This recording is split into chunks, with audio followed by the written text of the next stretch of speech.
When I said with a heart full of joy, "Daughter, I am so happy about your wedding tomorrow," my daughter fell silent, and my son-in-law laughed. The wedding took place a week ago.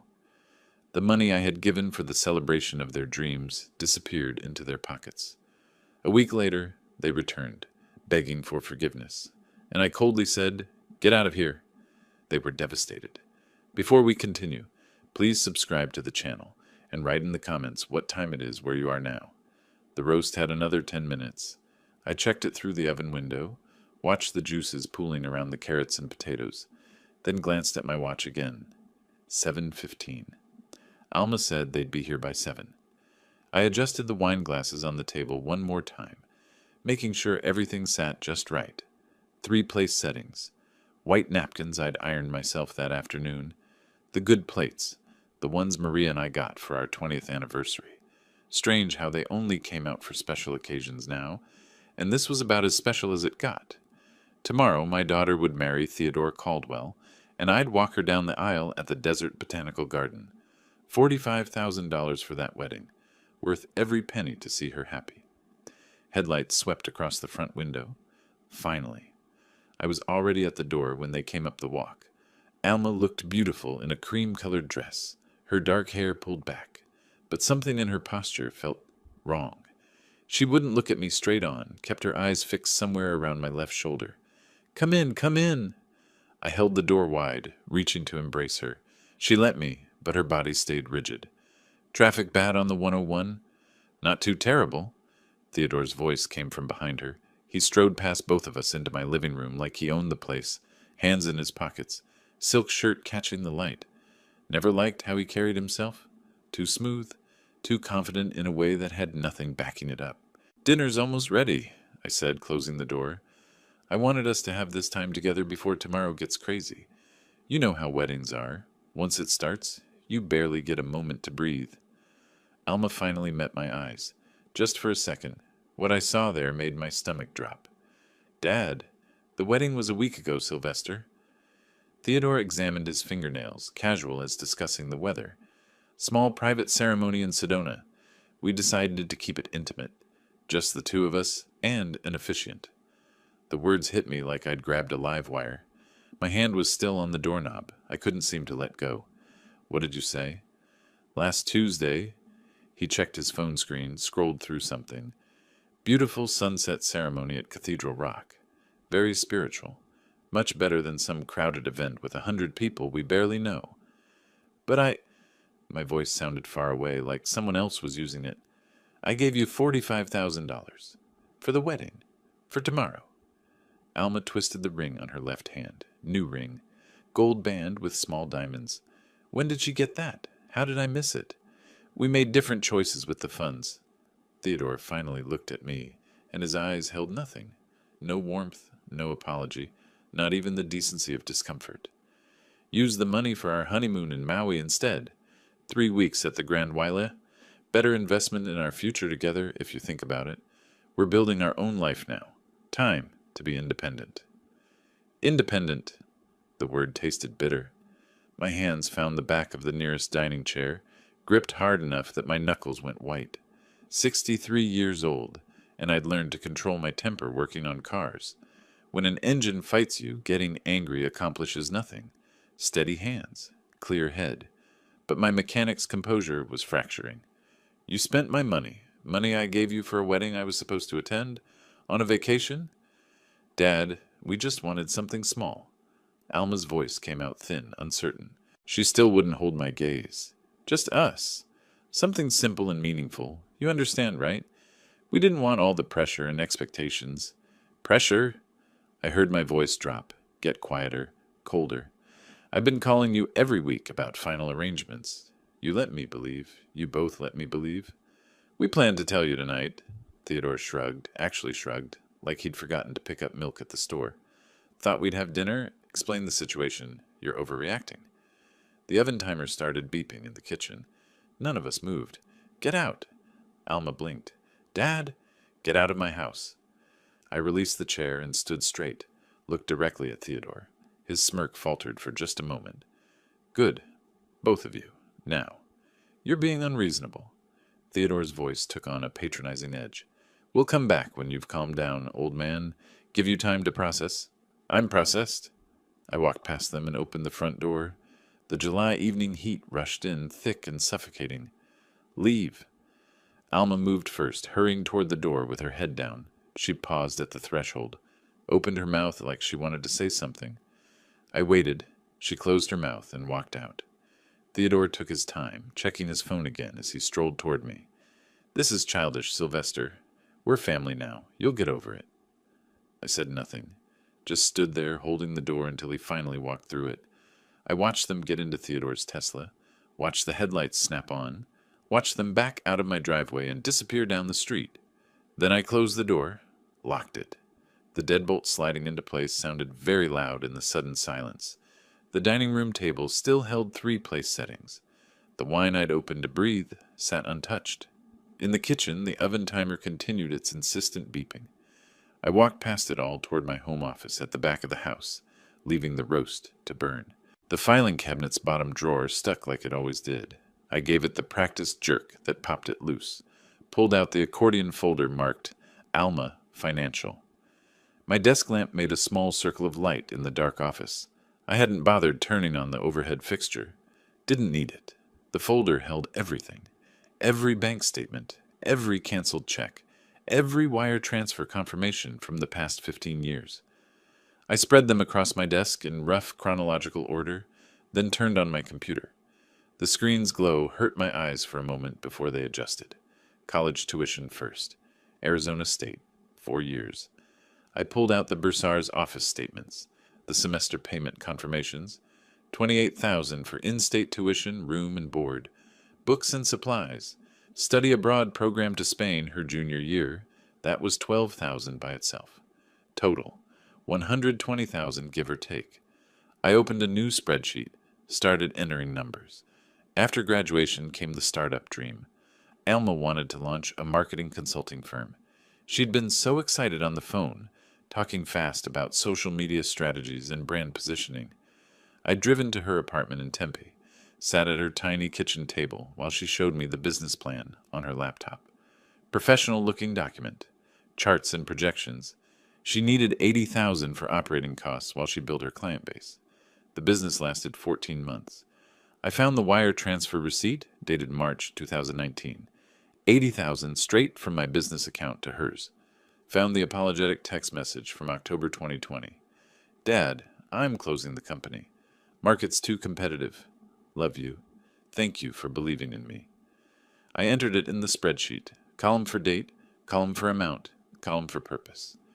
Next came the Audi. She'd called me on a Saturday morning 2 years ago. Her old Honda had died. Transmission gone, not worth fixing.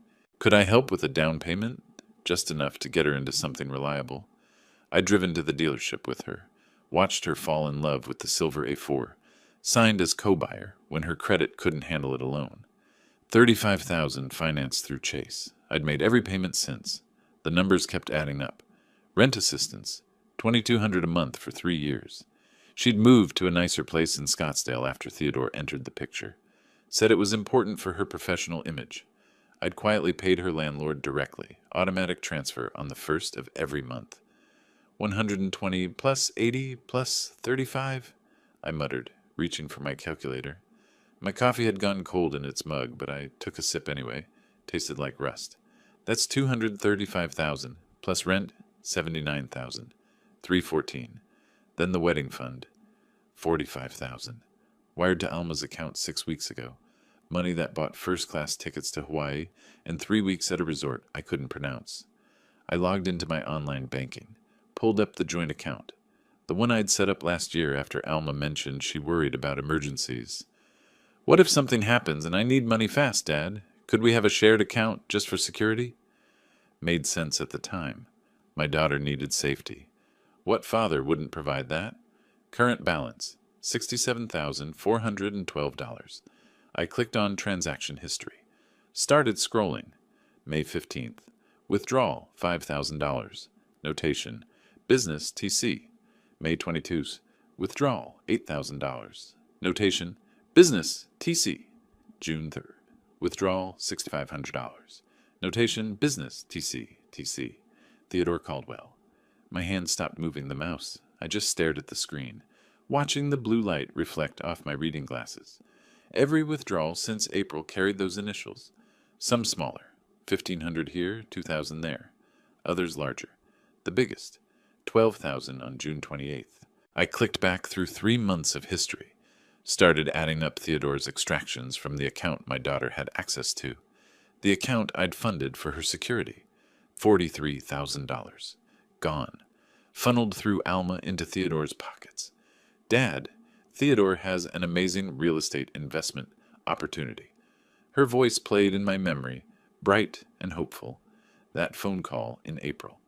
Could you transfer some funds to the account, just until his commission check clears? 2 weeks, tops. 2 weeks had turned into 4 months of systematic drainage. I pulled more files. Every document told the same story. Every email I'd saved. Dad, you always said you'd support my dreams. Dad, I promise this time will be different. Dad, I'll pay you back when things stabilize. My legal pad sat blank beside the keyboard. I picked up a pen, started writing. Not emotions, not anger, just facts, categories, and totals. Education, $120,000 business. Investment, $80,000 vehicle. $35,000. Housing, $79,200. Wedding fund, $45,000 joint account, withdrawn by TC. $43,000 miscellaneous, medical, travel, gifts, $9,800. Total, $412,000 or $412,000. I sat back in my chair, removed my glasses, rubbed my eyes with the heels of my hands. Just once I let myself feel the full weight of it. The betrayal, the calculated manipulation. My daughter, my only child, the little girl I'd raised alone after Maria died, had hollowed me out like rust eating through a car frame. Then I put my glasses back on, picked up the pen again. The mechanic in me understood. When something's broken beyond repair, you don't keep pouring money into it. You cut your losses. You salvage what's salvageable and let the rest go. New page on the legal pad. Header. Action items. Close joint account. Monday morning. Remove Alma from Wells Fargo Access. Monday morning. Cancel automatic rent payment. Monday. Revise will schedule with attorney this week. Remove Alma as beneficiary. Life insurance. Retirement accounts. Business succession. Call Martin Ashford. Rancy Estate Planning. I opened a new browser tab. Typed Estate Attorneys, Phoenix, Arizona. The search results filled my screen. I started clicking through, reading reviews, checking credentials. Opened another tab for trust lawyers. Another for asset protection specialists. My browsing history grew. How to legally disinherit adult child, Arizona. Revocable trust requirements. Protecting business assets from family claims. The clock in the corner of my screen read 3:47 a.m. I wasn't tired.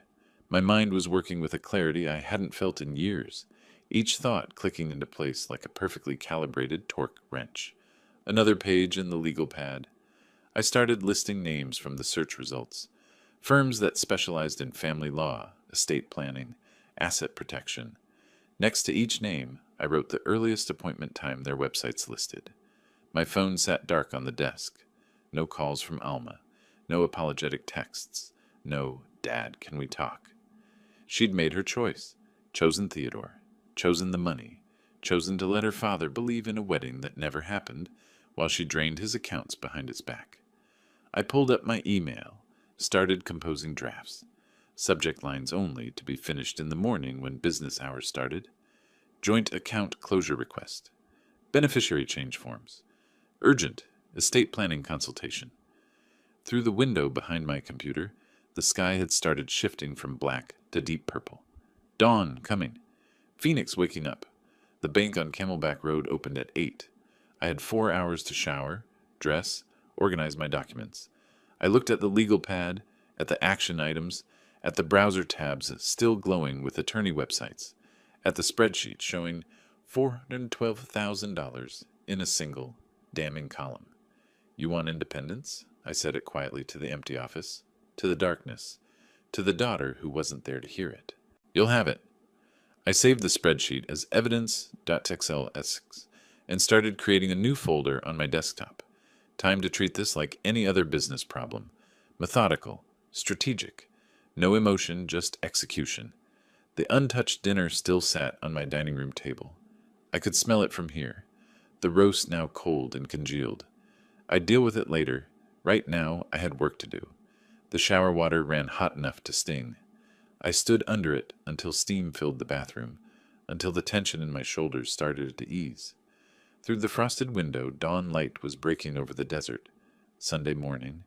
Most people would sleep in. I had business to conduct. I toweled off, dressed in the clothes I'd laid out the night before. Pressed gray slacks, white button-down shirt, the leather belt Maria bought me 15 years ago. When you're about to dismantle someone's life, you dress for it. The dining room table still held last night's disaster. Congealed roast, cold potatoes, the wine I'd never opened. I scraped everything into the trash bag, listening to the solid thunk of wasted food hitting the bottom. Ran the dishes under water, loaded the dishwasher. Each movement felt like erasing evidence of a crime I hadn't committed. My watch showed 7:42. The Wells Fargo on Camelback Road opened at 8. I poured coffee into my travel mug, grabbed my wallet and keys. The folder of bank documents sat waiting by the door where I'd placed it at 4 a.m. Everything organized, account numbers, statements, the list of automatic payments I needed to cancel. Traffic was light heading north on Central Avenue. I didn't turn on the radio. My mind was already running through the conversation I'd have with the banking specialist. Clear requests, no emotional explanations. Just business. The bank's parking lot was empty except for employee vehicles. I pulled in at 7:58, watched through the windshield, as a woman in a blue blazer unlocked the front doors. By the time I walked across the lot, she'd flipped the sign to open. "Good morning." Her name tag read Jennifer, mid-30s, professional smile. "How can I help you today?" "I need to close a joint account. Transfer everything to a new account under my name only. Remove all secondary holders." Her fingers moved across her keyboard. "Of course. Let me pull up your accounts, Mr. Perez? Sylvester Perez?" She studied her screen, clicked through several pages. "I see you have a joint savings account here with Alma Perez Caldwell. That's the account you'd like to close?" "That's correct. And you want to transfer the full balance to a new individual account? Current balance is $67,412. "Yes, today." Something flickered in her expression. Recognition, maybe, that this wasn't routine account maintenance. But her voice stayed neutral. "I'll need to verify your identity and get some signatures. This will take about 20 minutes. Can I get you coffee while we work through the paperwork?" "I'm fine." She printed forms, slid them across the desk one by one. Joint account closure authorization. New account application. Transfer request. I signed each without hesitation, my handwriting steady. "Mr. Perez, I also see several automatic payments linked to your accounts. Would you like me to transfer those to the new account, or cancel them? All of them." Her fingers paused over the keyboard. "All automatic payments? Let me pull up the complete list." She tilted the screen so I could see. "There's a monthly rent transfer for $2,200, an auto insurance payment for $340, and a credit card auto pay for $500. You want me to cancel these as well?" "Every single one, effective immediately." "Understood." More typing. "These cancellations will process by end of business today. The account closure will be complete within 24 hours, but the funds will be available in your new account this afternoon." "That works." She printed a final confirmation page, circled the new account number with her pen. "You're all set, Mr. Perez. Is there anything else I can help you with?" "That's everything. Thank you." Outside, the Phoenix heat was already building. I sat in my truck for a moment, the folder of bank documents on the passenger seat now stamped with processing dates and confirmation numbers. First move complete. Martin Ashford's law office was 15 minutes away in a converted Victorian on 3rd Street. I'd used him for business contracts and lease agreements for the past decade. Solid attorney, discreet. I parked under a jacaranda tree and walked up the front steps. The receptionist recognized me immediately. "Mr. Perez, do you have an appointment this morning?" "No, but I need to see Martin. It's urgent." She glanced at her computer screen, picked up the phone, murmured something I couldn't hear. "He's just finishing with another client. He can see you in about 10 minutes if you'd like to wait." "I'll wait." I sat in one of the leather chairs, looked at the framed diplomas on the wall. University of Arizona Law School. Arizona Bar Association. 23 years of practice. The kind of experience I needed. Martin emerged from his office with another client, shook the man's hand, then turned to me. Sylvester, come on in. Everything okay with the shops? The shops are fine. This is personal. His office had floor-to-ceiling bookshelves lined with legal volumes. He gestured to the chair across from his desk, settled into his own. What's going on? I need to create an irrevocable trust. Everything I own goes to charity when I die. My daughter receives nothing. The words landed like stones in still water. Martin leaned back, studied my face. Sylvester, that's quite a significant decision. Are you certain? These trusts can't be undone once executed. Perhaps a revocable trust would give you more flexibility if circumstances change. Irrevocable. I want it locked down. No way to change it. No way for anyone to contest it. Can you do that? He was quiet for a long moment. Then, can you tell me what happened? I gave him the essentials. The wedding that wasn't. The $45,000 spent on a honeymoon. The joint account systematically drained by Theodore. The decades of support, with nothing to show but empty accounts and emptier promises. Martin made notes on his legal pad, his expression shifting from surprise to understanding. In Arizona, you have complete freedom to dispose of your estate as you choose. No forced heirship laws. But Sylvester, family members can sometimes challenge on grounds of undue influence or diminished capacity.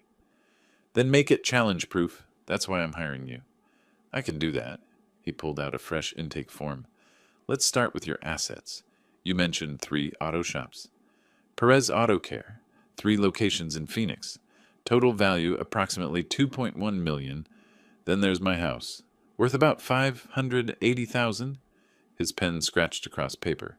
Retirement accounts, life insurance. 401k worth $400,000. Life insurance policy $250,000. All currently list Alma as beneficiary. I need that changed. We'll handle that separately from the trust. Beneficiary designation changes are straightforward. He looked up. Have you thought about which charity you want as the trust beneficiary?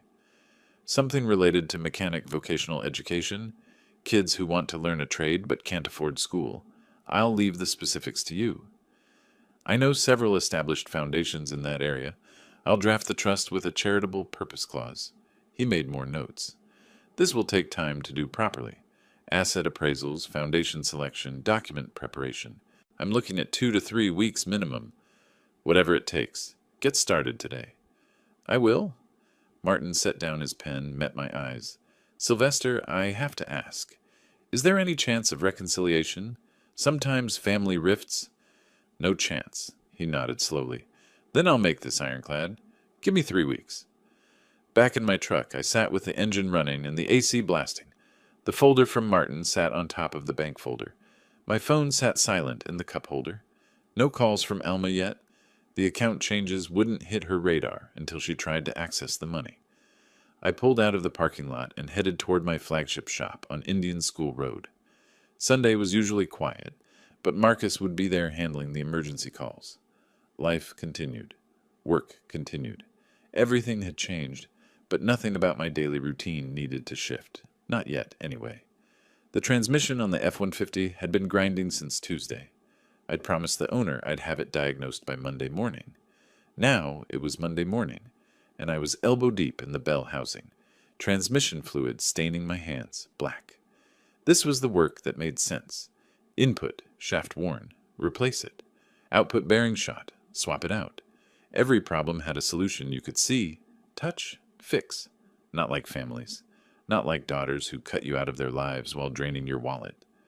My phone buzzed in my shirt pocket. I ignored it. Adjusted the transmission jack. Checked the alignment one more time. The phone buzzed again, then again. I wiped my hands on a red shop rag. Pulled out the phone. Alma's name filled the screen. 7 missed calls. I stared at it. Felt my jaw tighten. Let it ring one more time. 2. Then I answered. Dad, what's going on?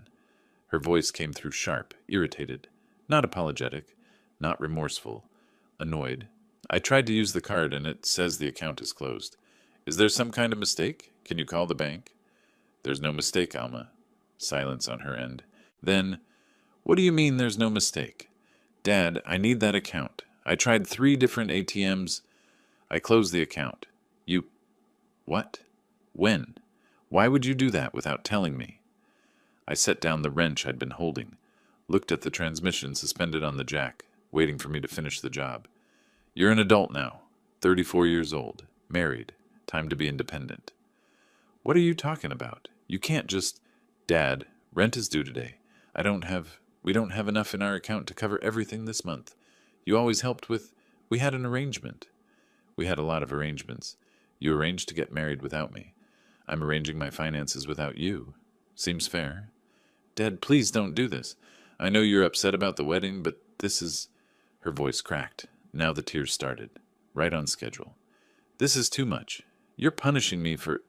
Give me that phone. Theodore's voice, distant, then suddenly close. Listen, old man, you can't cut off your daughter like this. We'll sue you for financial elder abuse in reverse. We had a reasonable expectation of continued support.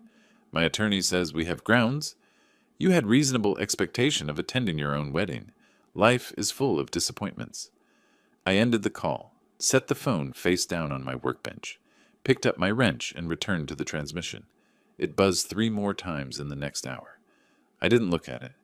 By noon, my phone showed 14 missed calls, voicemails piling up, text messages appearing one after another. I finished with the F-150, moved to a Honda with a timing belt issue, let Marcus handle the customer calls, focused on the work. Around 6, I finally listened to the voicemails. Alma's voice progressing from angry to desperate. Dad, please, just call me back. We can work this out. I'm sorry, okay? Just please pick up. Theodore's voice, trying to sound legally authoritative. Sylvester, this is harassment. Cutting off your daughter financially without warning. My attorney says we have grounds to pursue this in court. Call me back so we can resolve this reasonably. Neither of them had attorneys.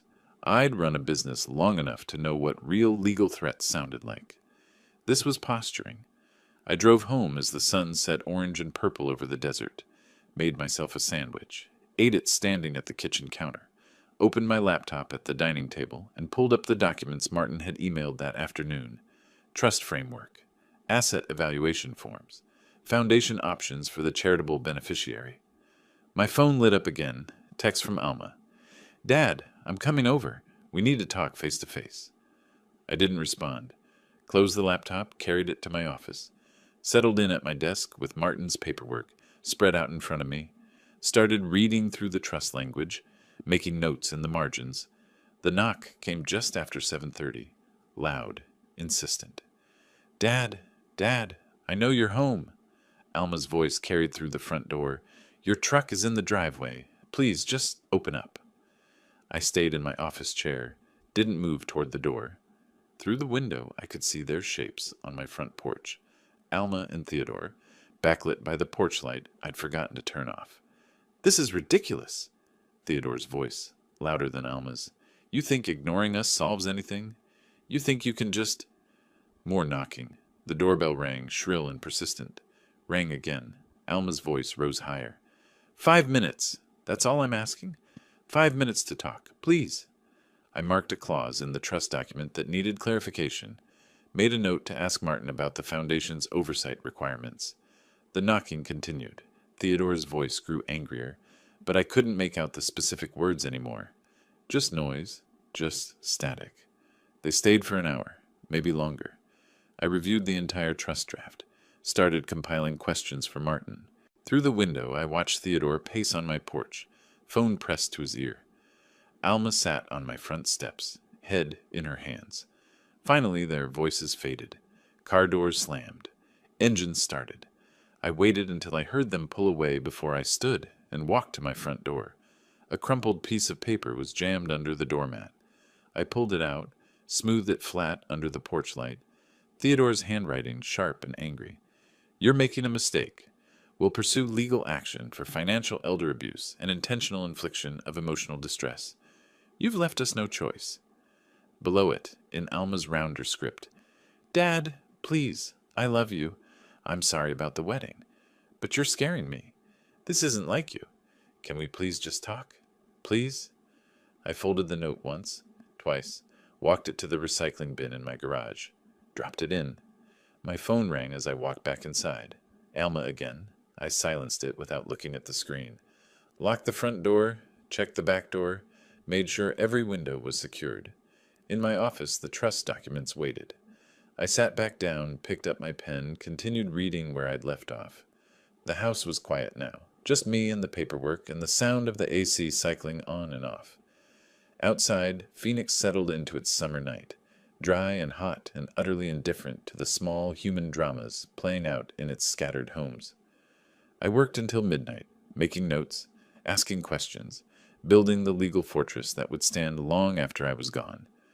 When I finally went to bed, my phone showed 29 missed calls. I plugged it in to charge, set it face down on the nightstand, and closed my eyes. Tomorrow I'd go back to the shop, fix more transmissions, diagnose more electrical problems, keep my business running the way I'd run it for 3 decades. Alma and Theodore could pound on doors and leave notes and call attorneys who didn't exist. I had work to do. Martin's office looked different on Saturday morning, quieter. No receptionist at the desk, just the attorney and me reviewing trust documents spread across his conference table. Sylvester, to protect the trust from any challenge, we should document your prior financial support, especially that business investment. Martin tapped his pen against the legal pad. Do you have records? Every bank statement, every wire transfer, $80,000 into her startup. Good. I'd recommend hiring a forensic accountant to analyze where that money actually went. Creates an unimpeachable paper trail if anyone questions your motivations. I leaned back in my chair. You think they'll challenge?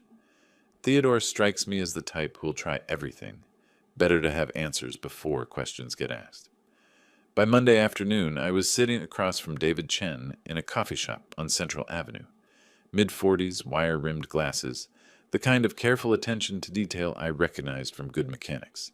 We both knew how to trace problems to their source.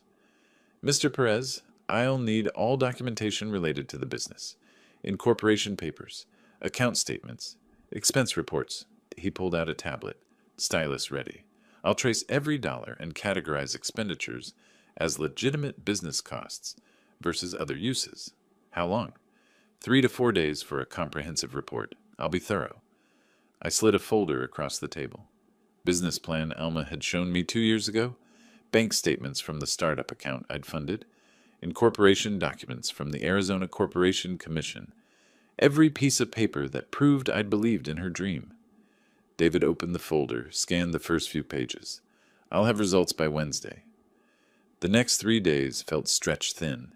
I worked the shops, replaced a serpentine belt on a Camry, diagnosed a misfiring cylinder on a Jeep Cherokee, supervised Marcus while he tackled a transmission rebuild. Normal work. But my mind kept drifting to David's investigation and to something else, the subtle shifts in how people treated me. Tuesday morning, Frank from Desert Parts Supply made an odd comment while I was ordering brake pads.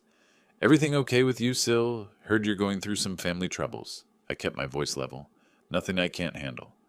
Sure, just checking in. But his tone carried something new. Curiosity, judgment, hard to say. Wednesday afternoon, my phone rang while I was finishing paperwork in my shop office. David's name on the screen. Mr. Perez, I've completed the analysis. The findings are significant. He paused, choosing words carefully. Of the $80,000 you invested, I can account for less than $8,000 in legitimate business expenses. The remainder appears to have funded personal lifestyle expenditures. My grip tightened on the phone. Give me specifics. Luxury hotels, high-end dining, designer retail purchases. I've categorized everything in the report. There's also a pattern of charges in Theodore Caldwell's name, despite him not being listed as a business partner or employee. Send me everything. The email arrived 10 minutes later. I opened the PDF on my computer, started reading. Website design, $200. Business cards, $180. WeWork membership, 1 quarter, $2,400. Subtotal of legitimate business expenses, $790. Then the rest. Line after line of personal spending dressed up with vague business justifications. $4,200. Nyman Marcus, professional attire. $2,800. Montage Laguna Beach, client meeting. $650. Dominic's Steakhouse, business dinner. The business dinner was for 2 people on a Wednesday night in July. Alma's startup had no clients at that point. I knew because she'd told me she was still building her portfolio. Theodore's name appeared on dozens of transactions. Hotel charges in Las Vegas and San Diego. Premium gym memberships at Lifetime Fitness. A $13,100 charge at a luxury watch retailer with the notation Professional Accessories. $72,000. Gone. Not to build a business, but to fund a lifestyle. I printed the report, put it in a folder, set it on my desk next to the trust documents. Evidence. Facts. Numbers that couldn't be argued with. That evening I attended the Phoenix Metro Auto Repair Association meeting at a hotel conference room near Sky Harbor. 20 years I'd been part of this group, monthly meetings to discuss industry challenges, regulatory changes, best practices. I knew everyone, but tonight felt different. I walked in and conversation near the door paused, resumed a beat too late. Jerry Patterson gave me a nod but didn't come over like he usually did. Linda Chen, no relation to David, was talking to a group by the coffee station and glanced my way, then quickly back to her conversation. Robert Mendoza finally approached me during the break. We'd opened our first shops the same year, helped each other through the learning curve, shared supplier contacts and business advice for 2 decades. Sil, we've known each other a long time. I need to ask you straight. He kept his voice low.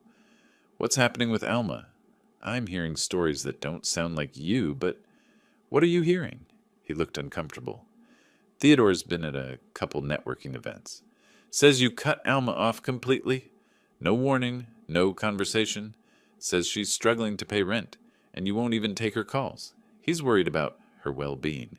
The words landed like body blows. Not because they hurt, but because I could see the calculation behind them. Theodore working the circuit, building sympathy, controlling the narrative before I'd even realized we were in a public relations battle. There's always more to a story than one person's version. I kept my tone neutral. I'm handling a family matter with appropriate boundaries. Robert nodded slowly. I figured. Just wanted to hear it from you. Some folks who don't know you as well, he trailed off. Some folks believe what they hear first. Yeah. I stayed for the rest of the meeting, but didn't contribute much to the discussion. Drove home through warm August darkness, my mind working through the problem. Theodore wasn't just fighting for money anymore. He was fighting for reputation, social standing, the leverage that comes from being seen as the victim. Back in my home office, I opened my laptop and created a new folder. Record, Alma Financial Support. Started building a timeline. Every tuition payment, every rent check, every business investment, every promise to pay me back that evaporated into nothing. David's audit report went into the folder. Bank statements showing the joint account drains, email exchanges where Alma asked for money with increasingly elaborate justifications. My phone lit up with a notification. Missed call from an unknown number, no voicemail. I stared at it for a moment, then went back to my documentation. If Theodore wanted to control the narrative, he was about to learn that stories without facts are just noise, and I had all the facts. I worked until past midnight, organizing, cross-referencing, building the unassailable record of what had actually happened. Not the emotional version Theodore was selling, not the victim story Alma would tell, just numbers, dates, and documents that couldn't be disputed. When I finally closed my laptop, the folder held everything. A complete financial history of my relationship with my daughter, reduced to spreadsheets and bank statements and audit reports. Tomorrow I'd call Martin. We needed to talk about what came next. Thursday morning started with my hands inside a Honda Civic's engine bay, checking spark plugs. The 3rd cylinder wasn't firing right. Probably a bad coil. My phone rang from the workbench. Martin's voice came through tight. Sylvester, we have a situation. Alma and Theodore have retained an attorney. Whitmore and Associates, mid-tier firm. They've sent a demand letter. I straightened up, wiped my hands on a rag. Demanding what? Restoration of financial support and a guarantee of inheritance rights. Claims you made oral promises that created a binding expectation. Through my shop's front window, I saw the mail carrier approaching. Hold on! The certified mail envelope had my name in bold letters. I signed for it, tore it open while walking back to my office. Official letterhead, 3 pages of legal language. I scanned the key phrases: established pattern of financial support, reasonable reliance, verbal assurances regarding estate planning, immediate restoration of monthly payments required. Martin, I'm reading it now. Don't let it rattle you. Can you come by this afternoon? Say 3 o'clock? I'll be there. I photographed each page, sent them to Martin with a 2-word message. See you soon. The rest of the morning dragged. I tried to focus on the Civic, but my mind kept circling back to that letter. Theodore's move, putting legal pressure, trying to force me into settlement talks, probably hoping I'd rather pay them off than deal with an attorney and court filings. They didn't know me very well. At Martin's office, he had the demand letter on his screen, already annotated with notes in red. He looked more amused than concerned. Sylvester, can they actually force me to— No, absolutely not. He leaned back in his chair. Arizona law is crystal clear. You have complete testamentary freedom. Adult children have 0 entitlement to parental support or inheritance. Their attorney knows this. Then why send the letter? Intimidation. Hoping you'll settle to avoid hassle, or building a paper trail for public sympathy. He clicked to a new document. I'm drafting a response. It'll be polite, firm, and legally airtight. No obligation exists. No settlement will be offered. The trust proceeds as planned. I watched him type, occasionally reading phrases aloud for my approval. Arizona Revised Statutes, Section 142101, grants absolute testamentary freedom. No legal doctrine of promissory estoppel applies to informal family discussions. Mr. Perez has no legal obligation, moral or otherwise, to provide continued financial support. Perfect, I said. Martin's fingers paused. He looked at me over his reading glasses. Legally, they have nothing. But Sylvester, you should know. Legal battles and public opinion battles are different. They can lose in court and win in the community. I'm not settling. I didn't think you would. Just be prepared for them to fight dirty in other ways. I drove home thinking about his warning, got as far as my driveway before my phone started buzzing. Text messages. Multiple people. I pulled them up at a red light. From Robert. Heads up, Alma posted something on Facebook. Pretty rough. From Linda Chen. Sylvester, just saw something online. Wanted you to know. From Marcus at the shop. Boss, you might want to check social media. I waited until I was home to open Facebook. Hadn't posted anything myself in probably 2 years. Just kept the account to stay connected with distant relatives and old customers. Alma's post was at the top of my feed, shared by someone I vaguely knew. It's hard to write this, but I need to share my truth. My father has cut me off completely, financially, emotionally, because I got married. 34 years of being his daughter, and when I chose love, he chose money. Rent is due. Bills are piling up, and he won't even answer my calls. I know parents don't owe their adult children anything legally, but I thought family meant more than that. I thought I meant more than that. To anyone going through something similar, you're not alone. We deserve better. The post had been up for 3 hours, already had 200 reactions, 50 comments, a dozen shares. I scrolled through the responses. Parents who use money to control their kids are the worst. Stay strong. There's always 2 sides, but she seems genuinely hurt. My dad did the same thing. It's financial abuse. Document everything.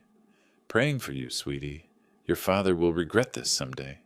Carefully worded. No outright lies I could point to. Just framing, context, the things she left out. Like the secret wedding. Like Theodore draining accounts. Like $72,000 spent on luxury vacations while claiming to run a business. I set my phone face down on the kitchen counter. Didn't comment. Didn't message her. Didn't defend myself in her comment section where every word would be screenshotted and used against me. The next several days proved Martin right about public opinion. Friday, a longtime customer named Patricia came in for an oil change. While I was processing her payment, she said, "Hey, I saw something about you and your daughter online. Hope everything's okay." With a look that said she wasn't sure everything was okay. "Family matters," I said. "Nothing to worry about." Saturday at the grocery store, a woman I vaguely recognized from business networking events gave me a look, not hostile but judging, like she knew something about me now. Monday morning, a colleague sent me a private message, Want to hear your side of what's on Facebook? Coffee sometime? Each interaction was small, manageable, but they accumulated. By Monday evening, I felt like I was walking through Phoenix with a target on my back, invisible to me, but obvious to everyone else. Tuesday, August 12th, I met with Rachel Kim at her downtown office. Modern space, efficient layout, certificates on the wall for notary services and trust administration. Rachel had the trust documents organized in labeled tabs, timeline chart displayed on her computer screen. Mr. Perez, I've reviewed all the documentation from Martin. The trust structure is solid. She moved through each asset with practice speed. 3 auto shops valued collectively at $2.1 million, residential property at $580,000, retirement accounts at $400,000, life insurance at $250,000, total estate $2.68 million. Beneficiary, Arizona Mechanical Skills Foundation to be established. No named heirs. She looked up. I can have final documents ready for signature by next Tuesday, August 19th. That's fast. I understand there's some urgency. Her voice stayed professional, but her eyes showed she'd picked up on the pressure. Once you sign, the trust becomes irrevocable. Your daughter will have no legal claim to any assets, current or future. Good. That's exactly what I want. She walked me through the signature requirements, notarization process, filing procedures. I signed preliminary documents, watched her organize everything into a master file. 7 days until this was permanent. 7 days until Alma's legal options disappeared completely. Walking to my truck in the parking garage, my phone buzzed. Another Facebook notification. Someone had shared Alma's post in Phoenix Small Business Network, a group I'd been part of for years. 300 members. Local shop owners, contractors, service providers, all seeing her story. Her version. I didn't open the app. Instead, I texted Martin. I need a meeting. We need to go on offense. His reply came back in under a minute. Tomorrow, 9 a.m. Come prepared. I sat in my truck with the engine running and the AC blasting against August heat. Around me, Phoenix continued its normal rhythm. Cars entering and exiting the garage. People heading to dinner. The city moving forward like nothing had changed. But everything had changed. Theodore and Alma had taken this from a private family matter to a public campaign. Legal threats, social media, reputation attacks. They were fighting on multiple fronts, trying to find the pressure point that would make me cave. They'd find out tomorrow that pressure works both ways, and I had something they didn't. Facts. I pulled out of the parking garage and headed home. Tomorrow morning, Martin and I would plan the counterattack. I had David's audit report. I had bank records. I had evidence of every lie and every manipulation. 7 days until the trust was final. 7 days until their options ran out. I just had to hold the line until then. The question was whether they'd let me. Martin's conference room had a whiteboard covered in notes by the time I arrived Wednesday morning. Strategy flowcharts, timeline markers, legal precedents. The leather folder under my arm held David Chen's audit report and a USB drive with every bank statement I'd kept for 15 years. Sylvester, Theodore's rumor campaign has given you something valuable. People are paying attention. Martin gestured to the whiteboard. When you respond, you need to respond with overwhelming evidence. We're not defending. We're presenting facts that make defense unnecessary. What exactly do you need from me? Everything. Every payment, every broken promise, every documented request for money. Email, text, bank records. We build a timeline that shows pattern, not isolated incidents. I spent the next 4 days at my home computer, mining through digital history. Years of correspondence with Alma, preserved in my email archive. Search terms became painfully familiar. Dad, I need. Dad, could you? Dad, you're the only one. Thursday afternoon, I found one from March 2023. I read it aloud to myself in my empty office. Dad, you've always believed in me when no one else did. This business is going to make you so proud. Thank you for the faith and the investment. $80,000, that's what faith cost me. I screenshot each message, organized them by year and category, education, housing, business, personal expenses. Each folder told a story of dependency, of promises made and broken, of gratitude that lasted exactly as long as the money did. Friday afternoon, I made a call I'd been avoiding. Directory assistants connected me to Desert Rose Wedding Planning in Sedona. This is Monica Rodriguez. How can I help you? Ms. Rodriguez, I'm Sylvester Perez, Alma's father. I paid for my daughter's wedding in July, but I'm reconciling my financial records. Could you confirm the invoice total? Brief pause. Then her voice shifted, warmer. Oh, Mr. Perez, the ceremony was beautiful. Let me pull up the file. Yes, total came to $12,000. Venue, catering for 20 guests. Florals, officiant. 12,000. I provided 45,000. Do you know what happened to the remaining 33? Typically with deposits, if the actual costs are less, we refund the difference to the couple. I believe we issued a check to Ms. Perez and Mr. Caldwell for the balance. $33,000. Refunded to them. I thanked Monica professionally, hung up, and opened my credit card statements. Found the Hawaii resort charges 3 days after the wedding. Grand Wailea Resort, Premium Ocean View Suite, spa treatments, private beach cabana rentals, fine dining, total, $33,647. My wedding money spent on their honeymoon while I waited at home believing the ceremony was still a day away.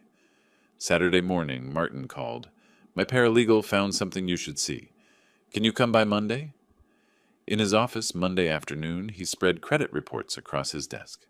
Legal access, information I had rights to review, due to accounts I'd previously co-signed with Alma. Theodore Caldwell's financial profile, Martin said, highlighting sections. Chase card, $14,200. American Express, $11,800. Discover, $8,900. Capital One, $12,100. $47,000 in credit card debt. Long before he met Alma, Theodore Caldwell has a consistent pattern. Expensive tastes, insufficient income, mounting debt. Then suddenly, 18 months ago, his financial stress eases slightly. Why? I knew the answer. Because he found a new income source, my daughter, and through her, me. Martin pulled out another document. Look at the dates on these charges. Many coincide with periods when Theodore was supposedly investing in business opportunities through your joint account. I took the reports home, spread them across my desk with everything else. Bank statements, email correspondence, audit results, credit reports, wedding invoices. Then I built a timeline. December 2023, Theodore appears in Alma's Facebook photos. January 2024, first unexplained withdrawal from joint account, $4,800 for business consulting. March 2024, I invest $80,000 in Alma's startup.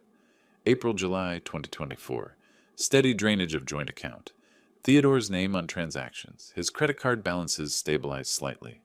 July 2024, secret wedding in Sedona. Honeymoon funded with my wedding money. It's not random, I said to my empty office. It's organized. He'd planned this from the beginning. Identified a target, a woman whose father had money and a history of financial generosity. Isolated her gradually. Orchestrated the wedding exclusion to sever my connection while maximizing the financial extraction. Classic predator behavior, but applied to family relationships instead of stranger scams. I assembled 3 identical evidence binders. Blue folders for bank statements, green for email correspondence, red for business investment records, yellow for wedding expenses. Each binder had an index, page numbers, timeline summary up front. This wasn't emotional venting. This was a prosecutorial brief. 1 binder for me, 1 for Martin, 1 backup in my safe deposit box at the bank. Monday evening, my phone rang. Martin. Sylvester, I got a call from a colleague. Theodore and Alma bought tickets to the Business Leaders Gala on Friday the 23rd. They're going to be there. My hand tightened on the phone. That's my event. I've been a sponsor for 15 years. Exactly. They're trying to corner you in public. Probably force some kind of reconciliation scene where you look like the villain if you refuse. I looked at the evidence binders on my desk. Thought about 3 weeks of rumors, social media attacks, legal threats. Thought about Theodore spreading lies while I stayed silent. What do you think I should do? That depends. Are you ready to go public with everything we've compiled? The question hung in the air. Was I ready? ready to expose my daughter's betrayal in front of 200 business leaders, ready to end any possibility of reconciliation forever. I thought about the wedding I'd funded but never attended, the startup that funded luxury vacations, the joint account systematically drained while Theodore pretended to be investing in his future, the Facebook post painting me as a cruel father, the demand letter threatening legal action for daring to protect my own assets. Yes, I said. Yes, I am. Then we'll need to coordinate with the hotel's AV team. If you're going to tell the truth, let's make sure everyone sees the proof. After we hung up, I sat at my desk looking at the binders. Tomorrow I'd sign the trust, make the disinheritance permanent and irrevocable. Friday I'd face Theodore and Alma in public with my community as witness. They wanted to control the narrative. They were about to learn that stories without facts are just noise, and I had all the facts. Rachel Kim's office was quiet Tuesday morning, just the two of us and her paralegal witnesses at the conference table. The trust documents sat in 3 neat stacks, original and copies, tabs marking signature pages. Mr. Perez, with these signatures, the Sylvester Perez Irrevocable Trust is now fully executed and filed. Rachel pointed to the first signature line with her pen. Your assets are permanently designated for the Arizona Mechanical Skills Foundation upon your death. I used my own fountain pen, the one Maria gave me when I opened my first shop. Page 1, Establishment of Trust. Page 2, Asset Schedule. Page 3, Beneficiary Designation. Page 4, Irrevocability Clause.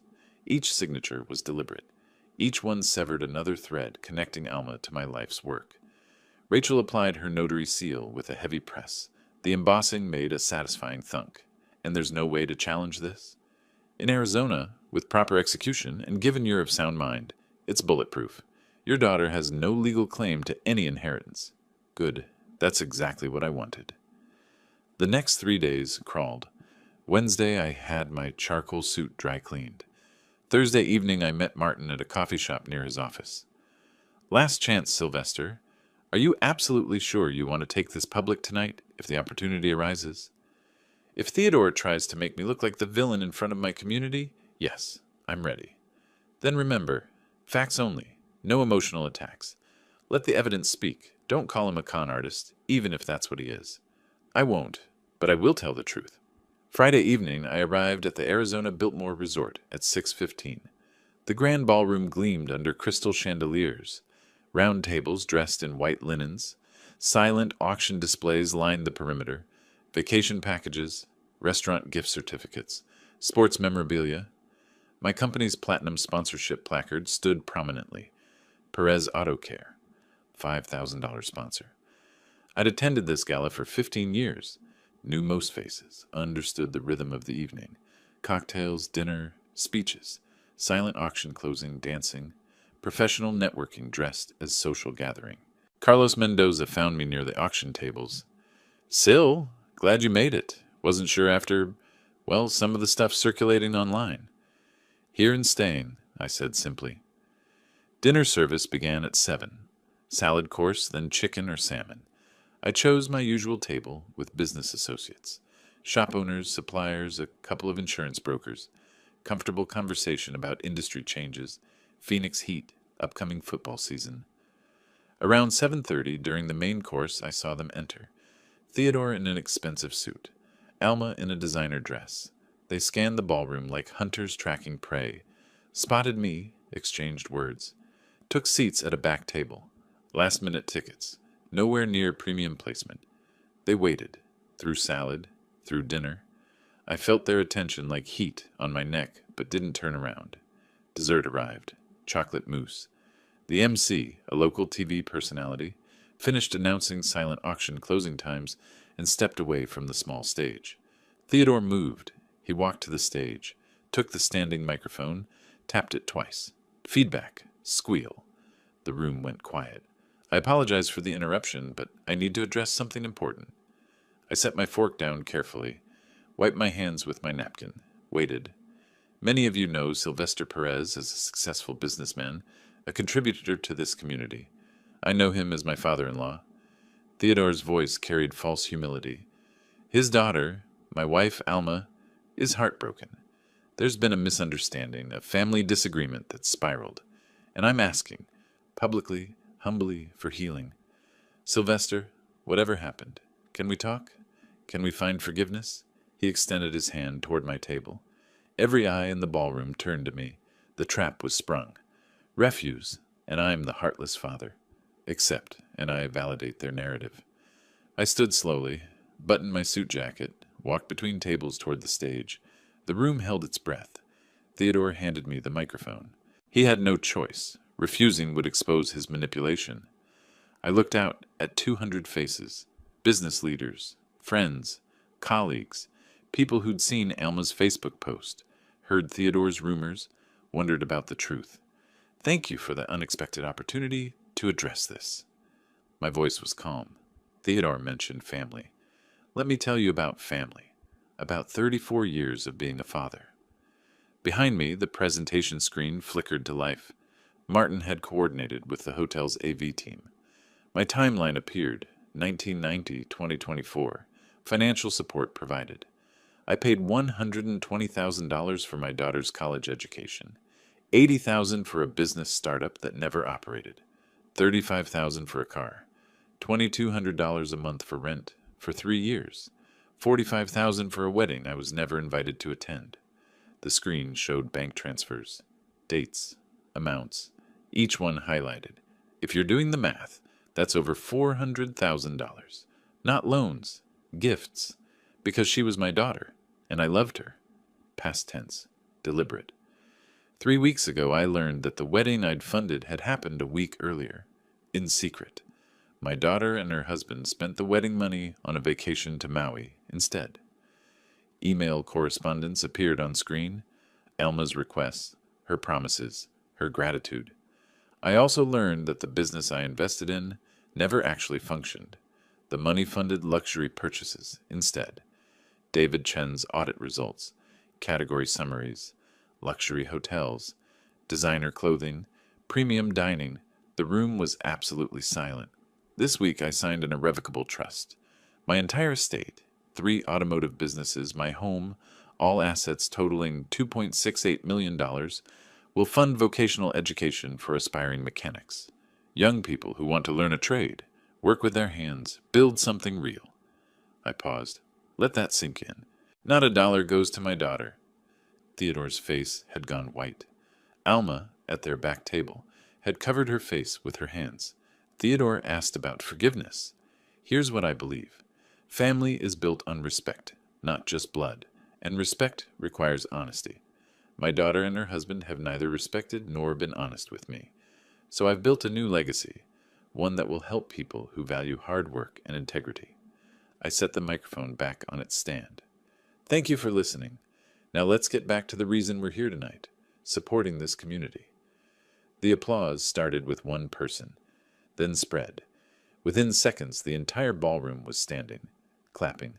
Not polite acknowledgement, genuine sustained applause. I walked back to my table. Didn't look at Theodore frozen on stage. Didn't watch as Alma and Theodore moved toward the exit, as guests turned to observe their departure, as they left the ballroom in complete silence. Martin, 3 tables away, caught my eye, nodded once. My table mate leaned close. Sylvester? I had no idea. After seeing that Facebook post, I wondered. But this is completely different. There's always 2 sides, I said. I just wanted people to know mine. My phone vibrated in my pocket. Probably Alma, probably Theodore, maybe both. I didn't reach for it. The reckoning was complete. The carburetor rebuild required patience. Tiny jets, precise adjustments, the satisfaction of restoring function to something broken. I was under the hood of a '67 Mustang, hands deep in its engine bay, when Eddie appeared at my elbow. Boss, your daughter's here. His voice carried careful neutrality. Outside, in the parking lot, with her husband. They're asking for you. My jaw tightened. I set down the socket wrench, wiped my hands on a shop rag. Through the bay door, I could see their car, unwashed. Theodore's expensive suit visible through the windshield, looking rumpled even from this distance. I'm leaving for the day, Eddie. Personal matter. Can you handle things here? Of course. He paused. You all right? I will be. I removed my work apron, grabbed my keys, walked out the back exit, drove home using the route that avoided passing them. This wouldn't happen at my shop, not in front of my employees, not on my professional ground, my territory, my terms. When I arrived home 15 minutes later, their car occupied my driveway. I pulled into the garage, closed the door behind me, entered through the kitchen, moved through my house to the office with the front-facing window. They were already at my door, knocking. Alma's hand on the doorbell. When they heard my garage close, saw my truck, the knocking intensified. I stood at my office window and watched. "Dad, please! I know you're in there. Just 5 minutes. Please, I'm so sorry." Alma's voice carried through the glass, raw and desperate. Theodore paced on my porch. "Sylvester, we made mistakes. Terrible mistakes. But we can fix this. Just open the door." I didn't move, didn't respond, just observed from behind my window. They didn't leave. An hour passed. They sat on my porch steps, stood and knocked again. Alma's shoulders shook, crying. Theodore placed a hand on her back, the gesture automatic, not comforting. 2 hours. The afternoon sun beat down on them. Phoenix August heat. They moved to the shade of my porch overhang, but didn't retreat to their car. Theodore checked his phone repeatedly. Alma stared at my front door like she could will it open. 3 hours. A neighbor across the street glanced over while getting mail, quickly looked away. The scene was obvious. Someone being denied entry. Someone refusing to leave. "I'm your daughter, your only child. You can't cut me out forever. Please." Alma's voice cracked on the last word. 4 hours. The sun began its descent, shadows lengthening across the porch. Golden light, evening approaching. They'd been at my door since 2 o'clock. It was nearly 6. I made a decision. Not to reconcile. To end this. I walked to the front door, hand steady on the deadbolt. Turned it, opened the door. They scrambled to their feet. Both started talking immediately, words tumbling over each other. "Dad, I'm so sorry. I should have... If you'd just give us a chance to explain." Theodore convinced me that we needed... "Pay you back, every dollar, I promise." I stood in the doorway, didn't step forward, didn't invite them in, just occupied the threshold, the boundary between their world and mine. Wasn't thinking clearly, I was confused. "Set up a payment plan, whatever you want." Theodore's voice carried desperation that stripped away every ounce of his former arrogance. "Sylvester, I take full responsibility. This was my fault. I influenced Alma. I made bad decisions. But I'll make it right. I'll get another job. We'll pay you back. The wedding money, the startup investment, everything." Alma reached toward me. "Dad, I was manipulated. Theodore made everything seem reasonable at the time. The wedding, the money, all of it. I see that now. I was wrong to go along with it. But I'm still your daughter. That has to count for something." I let them speak. Maybe 30 seconds total. Their voices grew more frantic as my silence continued. Alma's mascara streaked her face. Theodore's expensive suit, probably the last one before repossession, hung wrinkled on his frame. Then I raised my hand. They stopped. Instant silence. "You chose your path without me." My voice was quiet, absolute. "Now live with it. Leave my property." "Dad, no! You can't! I'm sorry, please!" Alma reached for my arm. I stepped back. Her hand closed on empty air. Theodore's voice came out strangled. "Sylvester, please. We have nowhere else to... We're about to lose everything." The irony seemed lost on him. They'd already lost the most valuable thing. I said nothing more. Just looked at them. Really looked at them for what I knew would be the last time. Then I closed the door, not slammed it. Just closed it with normal pressure, maintaining eye contact until the wood blocked my view. The deadbolt slid home. Click. I stood in my entryway, hand still on the doorknob, and listened. Muffled voices outside. Alma sobbing. Theodore's low, defeated murmur. Footsteps descending porch stairs. I walked to my office window. Watched them return to their car. Alma collapsed into the passenger seat. Didn't close the door right away. Just sat there bent forward. Theodore walked around to the driver's side slowly, got in. They sat in the stationary car for several minutes, just sitting. Finally, the engine started. They backed out of my driveway, drove away down the street. I watched until their taillights disappeared around the corner. My phone rang. Martin's name on the screen. I answered. It's done. They came to your house? His voice carried concern but not surprise. They left. They won't be back. Are you okay? I stood in my office, looking at the empty driveway, the evening light painting my neighborhood in warm tones. For the first time in a month, since that dinner I'd prepared for 3, I felt something settle in my chest. I am. For the first time in a month, I actually am. After we hung up, I stood at the window a moment longer, not celebrating, not mourning, just acknowledging. It was finished, the reckoning complete, the boundary permanent, the consequences delivered. I turned away from the window and walked to my kitchen to make dinner. Sunday morning arrived quiet. I woke naturally. No alarm, no jolt of stress. Just Sunday. Last day of August. Made coffee in my kitchen, stood at the window watching morning light spread across the desert landscape beyond my backyard. The tension that had lived in my shoulders for weeks was gone. Not replaced by satisfaction or triumph, just absence of weight. My phone sat on the counter. Text from Martin confirming our 10 o'clock meeting. Report from Eddie about yesterday's shop operations. Nothing from Alma or Theodore. I showered, dressed in jeans and a polo shirt, Sunday casual. Drove to Martin's office on 3rd Street. He'd come in on a weekend just for this meeting. That said something about the man. Sylvester, good news, though not surprising. Whitmore and Associates sent withdrawal letter Friday. He slid a document across his desk. Their demand for restored financial support and inheritance guarantees is officially dropped. I scanned the legal language. Essentially, we have no case. We're done trying. Leave us alone. They finally realized they had no case. They never had a case. Martin smiled slightly. But sometimes people need to exhaust all options before accepting reality. He pulled out another set of papers. The Arizona Mechanical Skills Foundation is officially incorporated. Board of Directors includes 2 representatives from the local technical college, 1 from the State Automotive Trade Association, and an independent financial advisor.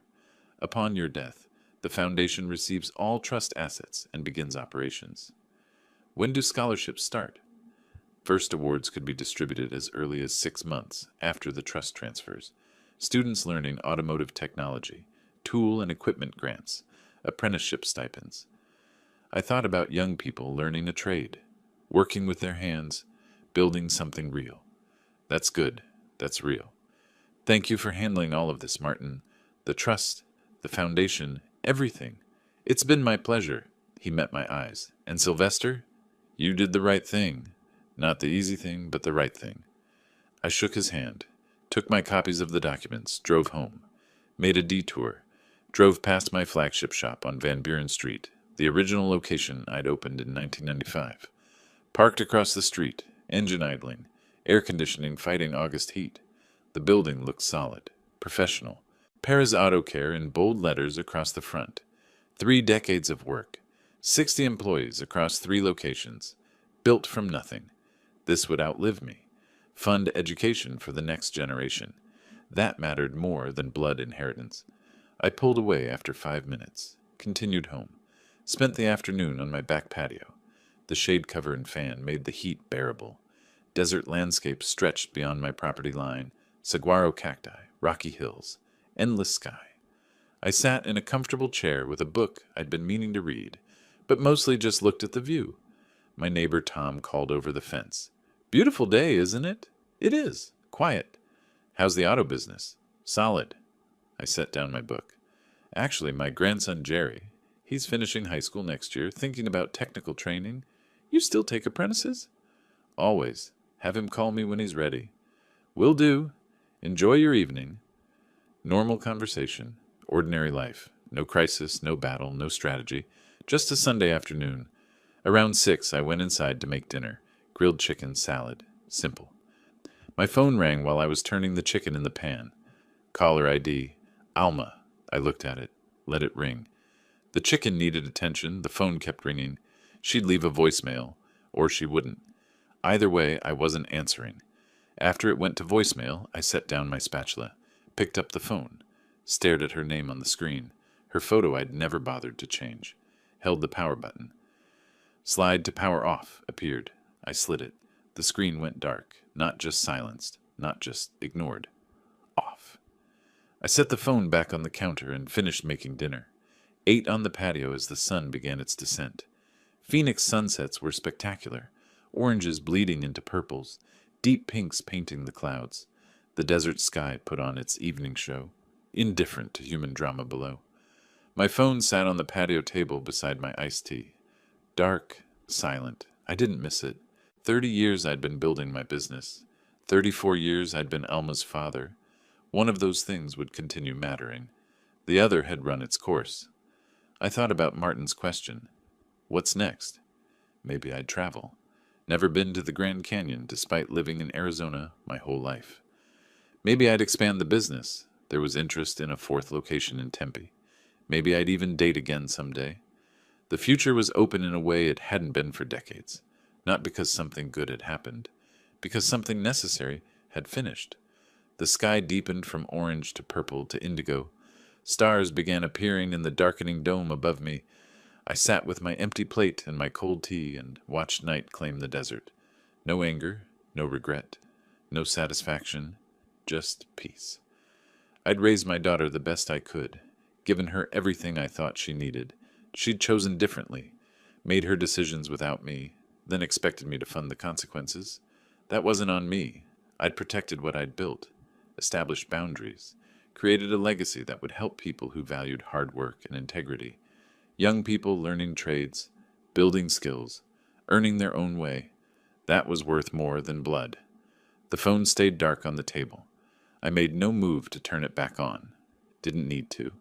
Everything that needed saying had been said. Everything that needed doing had been done. A breeze moved across the patio, carrying the scent of creosote and dust, the desert's perfume. Somewhere in the distance, a coyote called. Another answered, the ancient rhythm of the Sonoran desert, indifferent to the small human dramas played out beneath its sky. I gathered my plate and glass, stood, and carried them inside, locked the patio door, rinsed the dishes in the sink. Normal Sunday evening routine.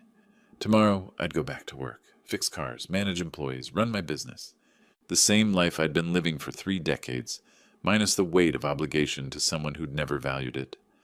I left the phone on the counter, dark and silent, walked to my bedroom, got ready for sleep. When I turned off the lights, the house settled into comfortable darkness. No tension waiting in the corners. No dread about tomorrow's phone calls. No wondering what fresh manipulation might arrive. Just a house. Just a man. Just another night. And in the morning, the rest of my life would continue. If you like this story, please like this video, subscribe to the channel, and share your impressions of this story in the comments. To listen to the next story, click on the box on the left. Thank you for watching.